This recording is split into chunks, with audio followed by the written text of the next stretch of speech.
Square Enix held its earnings call for the first quarter of 2024, and well, things weren't good. Things weren't good from a financial sense, but it looks like they have learned from their mistakes, and the future, I'm going to be completely honest, looks brighter than ever. After Square Enix announces nearly 70% decline in profits, that right there, oh, that's not good, okay? Like, there's no way to spin that one, okay? I would have to be huffing on a gigantic bottle of copium in order to try to spin it. It's like, guys, don't worry about it. It'll eventually come back. No. 70% down is not good for any company. But instead of trying to simply weather this storm and double down on the ideas that led to this 70% decline, oh, they're shaking things up. They're shaking things up tremendously. In Square Enix's results briefing session for the fiscal year ending March 31st, 2024. Oh, so this was the 2024 sales call. My mistake. It's not for quarter one. The company reported that its net sales increased from, 34.3.2 billion yen to 356.3 billion yen, about a 1% increase. They made another $100 million year over year. When you take a look at the financial year of 2024, they released not one, but two mainline Final Fantasy games. And I was running it back earlier because we talked about this back when, I guess that would have been the financial earnings call for quarter one, when Square Enix announced that Final Fantasy VII Rebirth hadn't hit sales targets. People were wondering, well, why was that not the case? Because Rebirth is a tremendous game full to the brim of content, and it jettisons all of those tropes of the AAA industry, but then you gotta kind of understand the full landscape of this and realize that Square Enix as a company has kind of flushed all of their goodwill down the toilet in recent years, okay? Like, I was just looking, okay, because where all of this stuff really started to cascade, you got to go back a couple of years. So I went and looked at games released from Square Enix since the beginning of 2022, and it just about lines up perfectly 2 years on from the release of Rebirth, from their first game that they released in 2022. And a lot of the titles I didn't recognize, but I totaled them all up, and they had released 31 titles. 31 titles in 2 years. They are literally hemorrhaging video games. Most of them, like I said, I'm not even tangentially aware of them. Some of them are, okay, bigger releases, a part of more established franchises like Dragon Quest, Final Fantasy, obviously. There was a Kingdom Hearts spin-off game, but that's the problem. You're ruining your legendary franchises by releasing all of these half-baked spin-offs, and then also muddying the brand by just simply throwing titles out there to die. Because yeah, a lot of those titles weren't exactly heavy hitters. Not all of them are Forspoken. Not all of them are Foam Stars, okay? A lot of them are, yeah, smaller budget titles. But if you had a more focused release window, focused release schedule, you'd have the opportunity to properly market, and then, I don't know, maybe even allow these releases to breathe instead of cannibalizing by having releases 2-3 weeks apart from one another. You end up oversaturating the market and then wondering, oh no, see, this is the way that the industry's going. We just cast a wide net and whatever we end up catching, oh, that would be great. Well, no, here's the thing. You're throwing out this net in order to try to catch as many fish as possible, but you've also opened up the sewage pipe and let everything go before you cast your net. That's a big problem. And then even before that, years before, you've been doing the exact same thing. You spread yourself way too thin. Square Enix was at its best, well, I would argue before the merger, when Enix was its own company doing its Dragon Quest stuff, and Square was Squaresoft putting out the best the industry had to offer. And that merger was April 1st, 2003, so it's been a long time that we've had to suffer the Square Enix regime, just hoping that they'd one day return to the halcyon days of Squaresoft, which Final Fantasy VII Rebirth very much is a taste of the past that the Square Enix faithful, the Final Fantasy faithful, haven't experienced in about 20 years. If we're going to be completely honest. Yes, back to the hard and fast numbers here. However, despite the increase in net sales, 1% increase, the profitability shrunk from 49.2 billion yen to 14.2 billion yen. That's a decline from 315 million to 90.9 million. That's kind of crazy. And by kinda, I would mean destructive for another company. And that's something that you cannot continue to do. Disney can go ahead and weather that storm, at least for a little while. But when you're dropping profitability year on year, 70%, you're not long for this world unless you make monumental changes, which is what Square Enix just did. Given the disastrous decline in profits, the company announced a new medium-term business plan with a shift to a multi-platform strategy.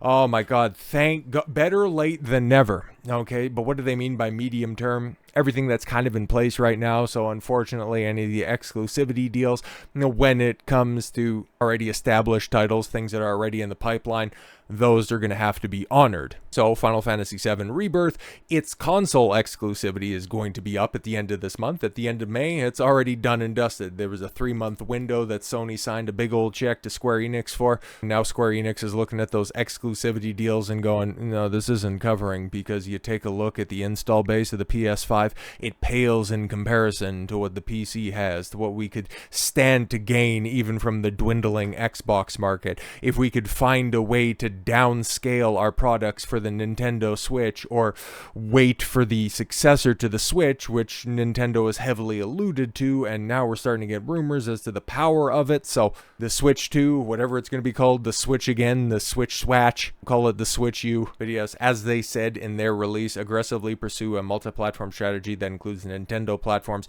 PlayStation, Xbox, and PC. Yeah, doing the exact same strategy from a company that their trajectory is kind of emulating, even though it's a few years removed, looking over at what Capcom did. Because Capcom, they were kind of in the doldrums, like Square Enix is finding themselves in right now, decided to embrace a multi-platform release back when Capcom, if you remember, they had an exclusivity deal when it came to the Resident Evil stuff. Okay, Resident Evil 7, I think 8 launched exclusively, at least for a time, or at least they had the VR stuff. It was exclusive on Sony. And Street Fighter 5, the worst reviewed and the worst received mainline Street Fighter title since the original. That wasn't even really a traditional fighting game. A fighting game from a legendary franchise that eventually became something good, but is always going to be looked at as the black sheep of the company because it didn't sell well and it was busted. And now you take a look at what Capcom's doing, and they're selling gangbusters. Everything that they touch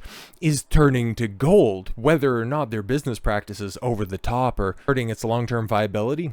Dragon's Dogma 2 hitting sales expectations because it released simultaneously on all the platforms. Street Fighter 6, amazing hype even with predatory business strategies over the top of that. Does anybody have a bad thing to say about those Resident Evil remakes? Absolutely not. Capcom is cooking. Square Enix is taking note, and this is a win for gamers, man.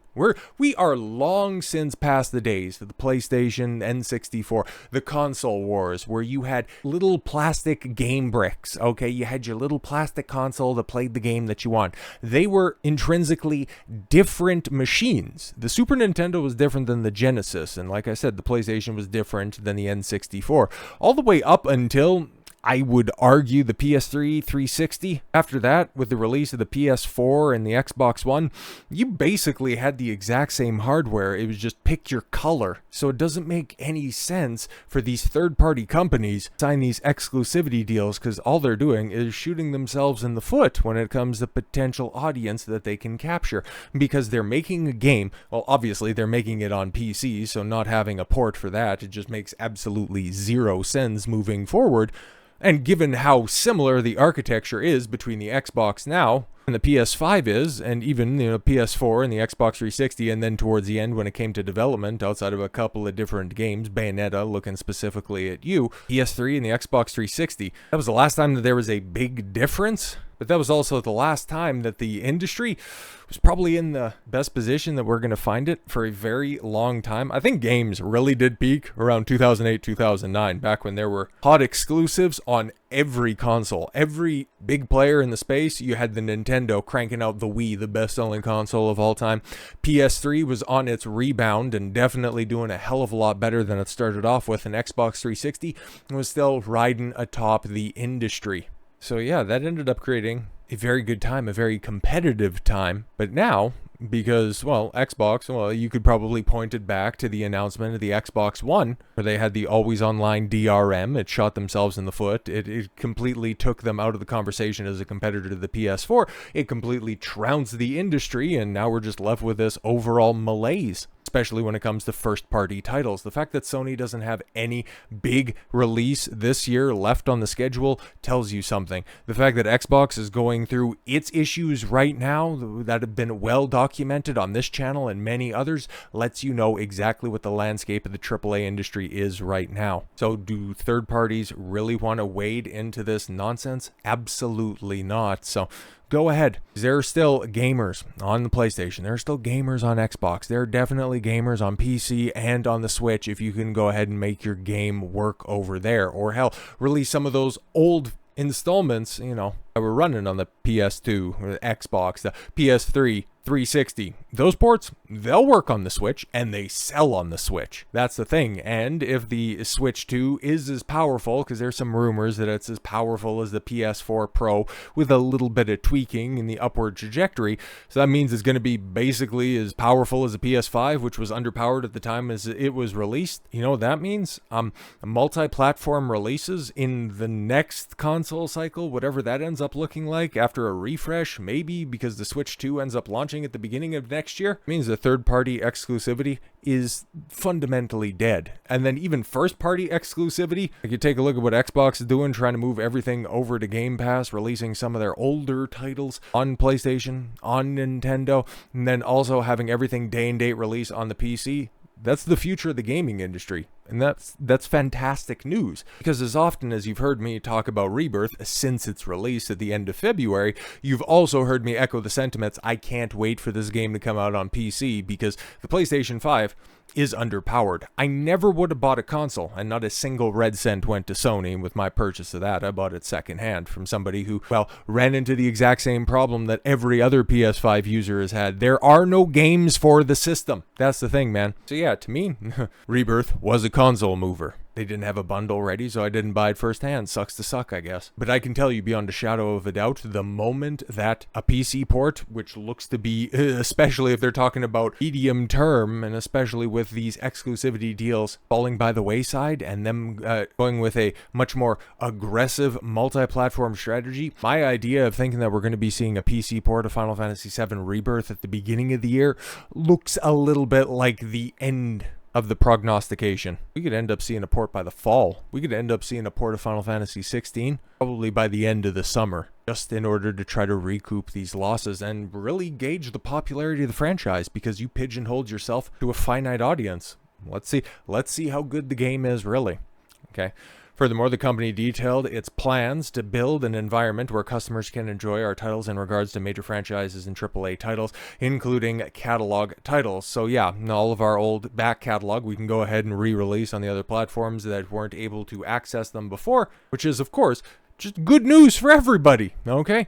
It also added it hopes to devise a platform strategy for SD titles too, which includes not only iOS and Android, but the possibility of PC launches, and the company wants to maximize acquisitions of new users when launching a title, that of recurring users, and starting management of a game operation. Yeah, a bunch of legalese and corpo speak for done being exclusive, we want to cast the wide net. Shout out to Grums for, breaking this down in his own inimitable way. More bloodbath in Microsoft as they faced the music over $80 billion in acquisitions, 40 studios, and that failed to grow a Game Pass, he concluded, expect Xbox execs to retire and get rotated out after the disaster snowballs. Heads will roll. Yeah, because that's what's going on over there. Everybody going multi-platform as sales continued to soften.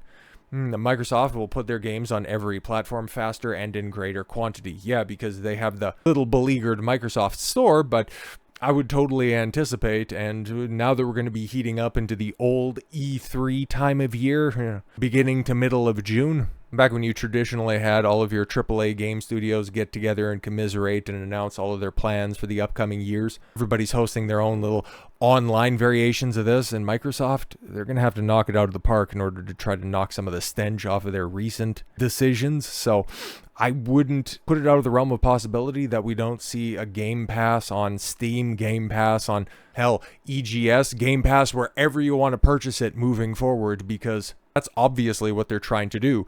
But then they've also got to reconcile the fact that, oh God, we've dug ourselves a serious hole over here. So our big budget releases coming out day and date on Game Pass, are we going to be able to do that with the next Call of Duty?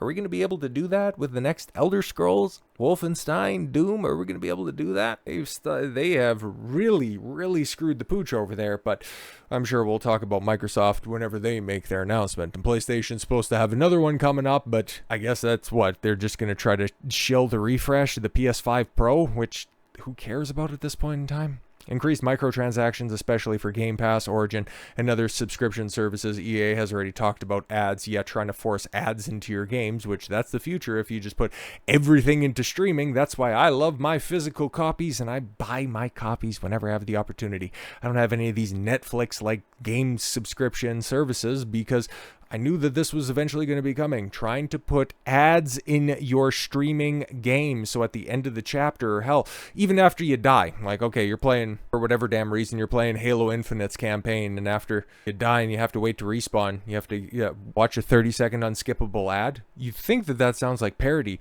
That's what EA's trying to push, and they're going to try to push that with the next Battlefield that comes out. You goddamn well better believe that. And they'll be turning over every rock to look for money to squeeze blood from that stone for sure. But heading back to what Square Enix did, a detailed breakdown from the Bloomberg reporter Takashi Mokazuki. Okay, Square Enix said Final Fantasy XVI sales fell short of expectations. Initial momentum was in line with expectations, but the game failed to reach financial year goals as its momentum slowed. No updates on sales numbers past the announced 3 million, which, yeah, that was what, like a month after release back in 2023, and we have no idea what ended up happening there, or with the 2 DLCs that launched. How well were the sales there? No idea at all whatsoever. And now talking about Rebirth. Sales fell short of expectations. Initial momentum didn't reach an internal target, which is not good. And that is obviously a knock-on effect from, well, Final Fantasy XVI not really moving the needle and the overall perception of the AAA games industry. And, I don't know, probably also being the second in a planned trilogy. That's several different issues at play here. We're never going to know for sure exactly what the issue is, but there's a couple of viable reasons as to why. No sales numbers to share, so yeah, we're never going to know how well, bad, or decently selling Rebirth was, because here's another thing with Square Enix. They've always had lofty expectations, like just absolutely absurd, where you'd have to look at every subsequent release in a franchise being not just record-breaking, but far and away the best-selling of the franchise. They've been setting their goals very high. Nothing wrong with that, and especially when it comes to trying to hit certain quality targets, but when you're dealing with the public, man, you got to be a little bit more reasonable. Foam Stars fell short of expectations. Like, I didn't even hear about that one, but that was apparently a big release from Square Enix. Initial momentum didn't reach an internal target, no sales numbers to share. They remain confident Final Fantasy XVI can achieve its goal over the original 18-month sales plan. Also, sales of Rebirth and Foam Stars aren't necessarily bad. We just have no numbers to share on that, so I don't even know what to take away from that. That's tough to deduce.